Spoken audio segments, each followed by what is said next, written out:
नमस्कार, मैं आरडी भारती और आप देख रहे हैं बिहारी सुल्तान। बिहार के बसपा यूनिट के ऊपर आरोप लगा है यह रविदास जयंती थी अथवा बसपा के द्वारा शक्ति प्रदर्शन, इसके ऊपर विचार हो रहे हैं। पटना में यानी बिहार के पटना में रोज आए दिन खेला होने की खबरें आती है, लेकिन बसपा ने एक नया बवाल शुरू कर दिया। बसपा ने अपनी संत रविदास जयंती को लेकर जो है बवाल खड़ा कर दिया। बाकी जितने भी राजनीतिक दल हैं वो टीका टिप्पणी ये कर रहे हैं कि यह रविदास जयंती थी अथवा शक्ति प्रदर्शन, क्योंकि रविदास जयंती में जो बहुजन समाज के लोग हैं सब के सब श्रद्धालु बनकर आते और जो भी वहां पे कार्यक्रम होता उसमें शिरकत करते।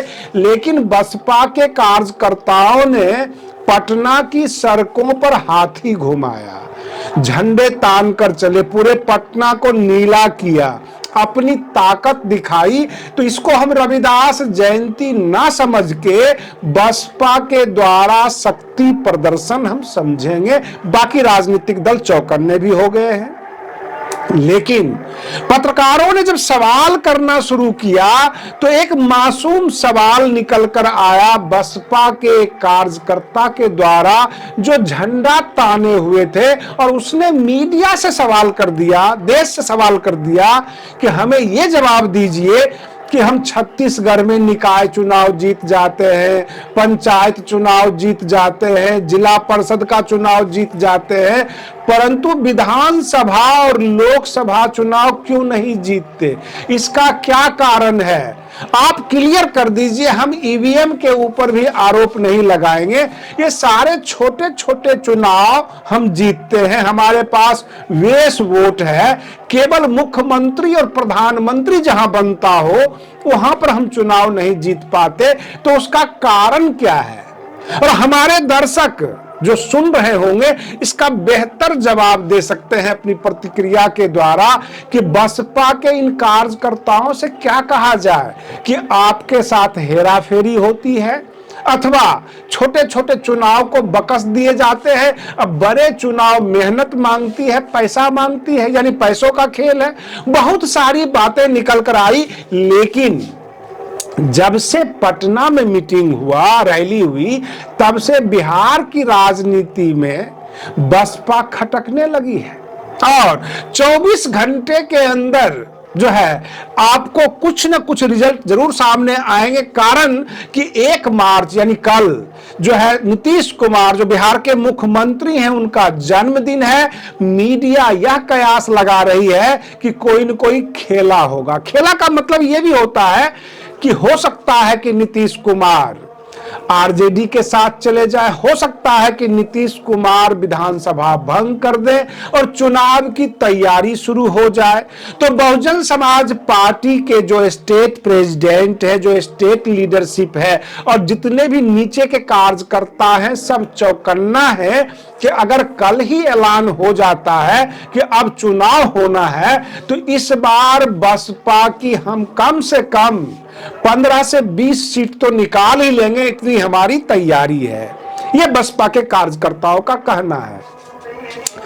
बसपा के कार्यकर्ता जितनी संख्या में पटना घुसे और जो रैलियां की, जो प्रदर्शन किया, दिखाई दिया, जो आम लोगों को दिखाई दिया, चारों तरफ नीला ही नीला झंडा, इससे बसपा के कार्यकर्ताओं को तो मनोबल बढ़ा ही, और देश विदेश में बैठे हुए जो भी बसपा के समर्थक होंगे वो खुश हो रहे होंगे। लेकिन बिहार की राजनीति में एक घबराहट पैदा हो गई है।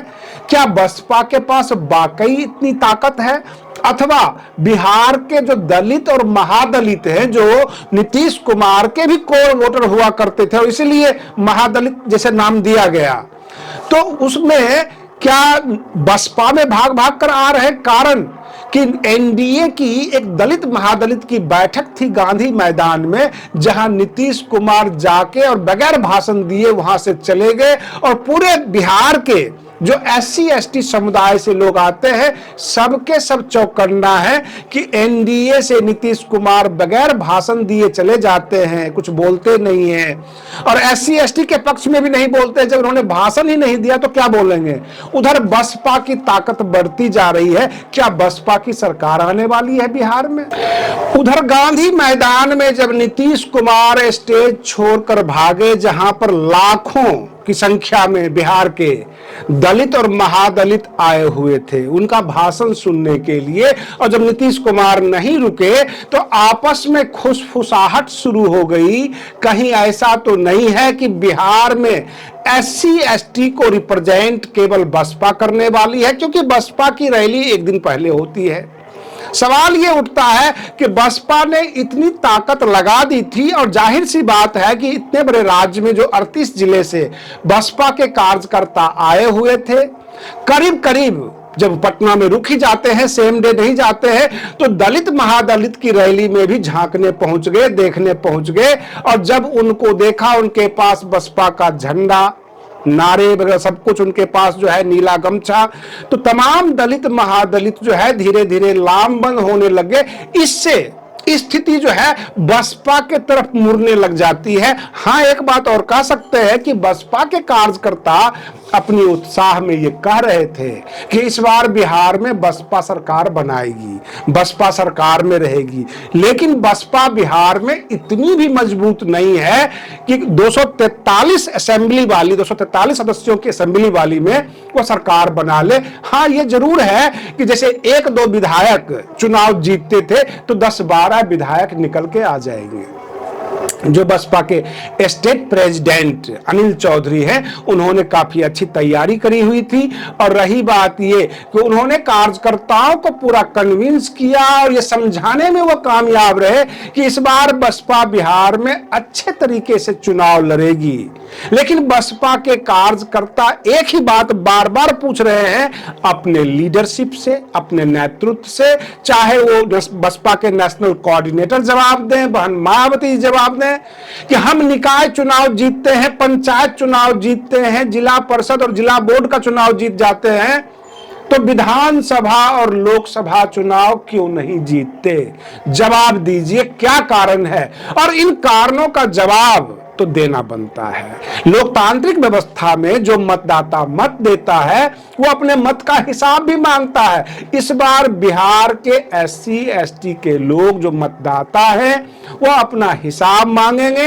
हिसाब और जवाब या तो नेताजी दे दे, अन्यथा ये चुनाव आयोग तक पहुंचेंगे, सुप्रीम कोर्ट तक पहुंचेंगे, अपना जवाब लेकर रहेंगे।